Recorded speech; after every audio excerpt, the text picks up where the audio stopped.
on the teacher shortage and the teacher pipeline. So we've had 1,000 alternative certifications of teachers this year. We've closed classrooms, and that is only the beginning. When you look at the pipeline, the number of kids who are going into education, it's decreasing dramatically. We have to hold teaching up as the noble profession that it is, and we have to pay teachers at a living wage, and we are doing neither of those things in this state today. Mm-hmm. That is very true. Yeah. What are we doing as far as back locally? What's going on connecting resources such as the library or programs that can get children internet at their homes? What are things that exist right now in Tulsa? It's a great question. There's a program Cox Communications has for children who are on economic disadvantaged status to get a lower rate internet in their homes. Certainly, we have a great library system. One of the problems, though, in this community for a family of poverty is our transportation system. Mm-hmm. If you want to go to the library, it's going to be. I try to do it on a regular basis. Take the bus to the places that I need to go, and it's difficult. I really believe one of the dividing lines in people getting out of poverty is transportation.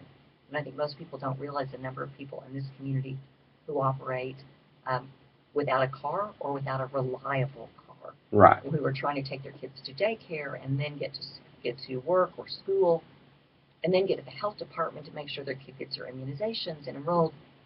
Transportation is an impediment, and it is something that I will continue to hope that our regional leaders address, because we do have the resources out there, but it's hard to connect to them if you don't have a dedicated vehicle.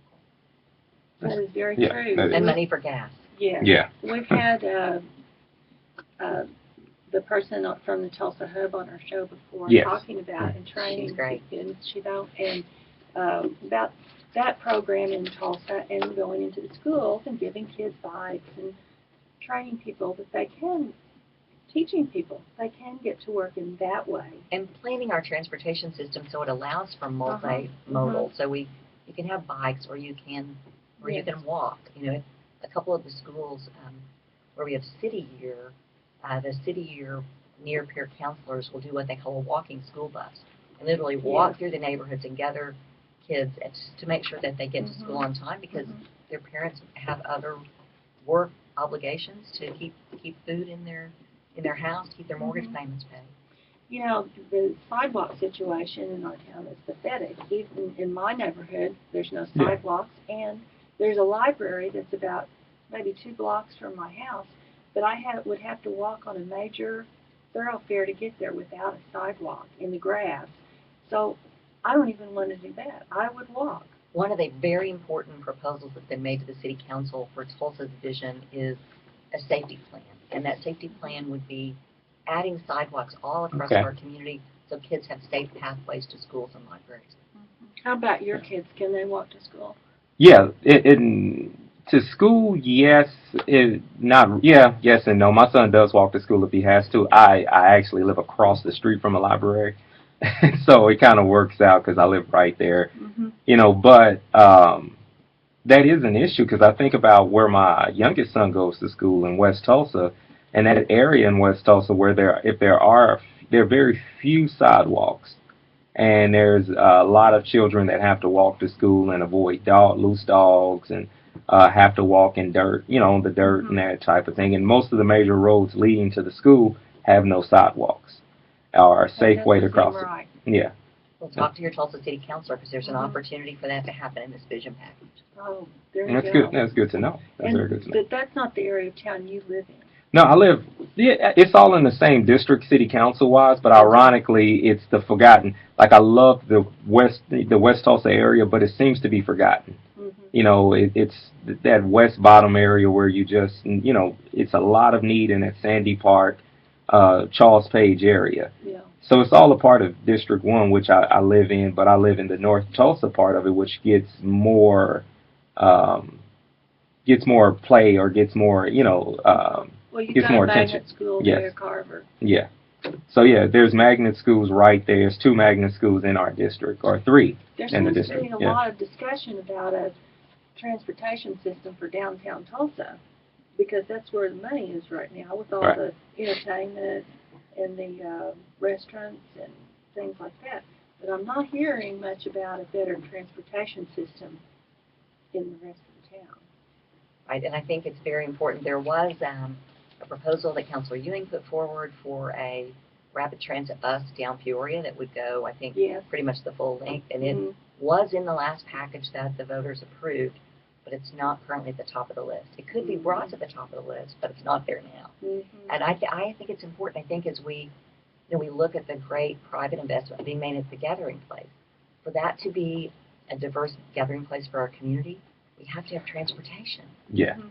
Yeah. That's the key. Mhm. When I look at jobs that are available across our region, you have to have transportation to get to those jobs. So that's going to be that has been since I returned from my fellowship in Cambridge, where I didn't have a car for a semester, and I realized Mhm. that you could get around with that one. It will make a big Mhm. difference in a community, and it attracts young people as Mhm. well. It really does, and I would love to live in a city that I could just walk to everything. Currently in downtown Tulsa, there's no really place. I don't know where all these people are buying their groceries. Well, and that is a huge issue, because we have, in my opinion, food deserts. We do have food deserts. In a lot of different places, and in North and West Tulsa, Uh-huh. and really, and even in some parts in East Tulsa. But there's a lot, there's these little pockets where the kids can walk to school, in middle school, maybe elementary, and they can walk to a corner store, but there is no grocery store whatsoever. So when it comes to bringing in like true nourishment, Fresh foods.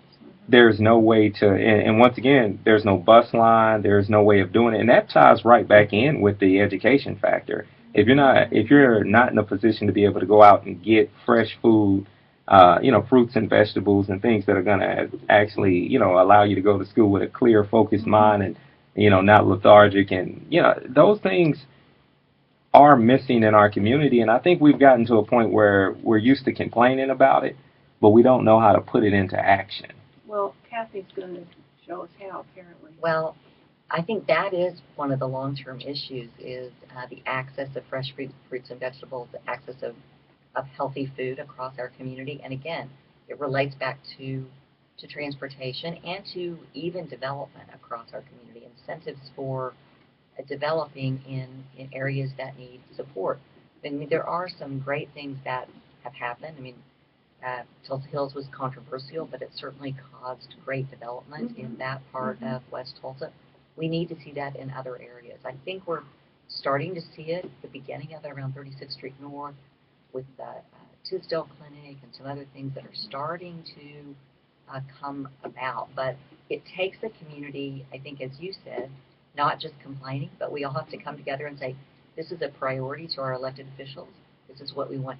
This is how we want to see our tax dollars spent.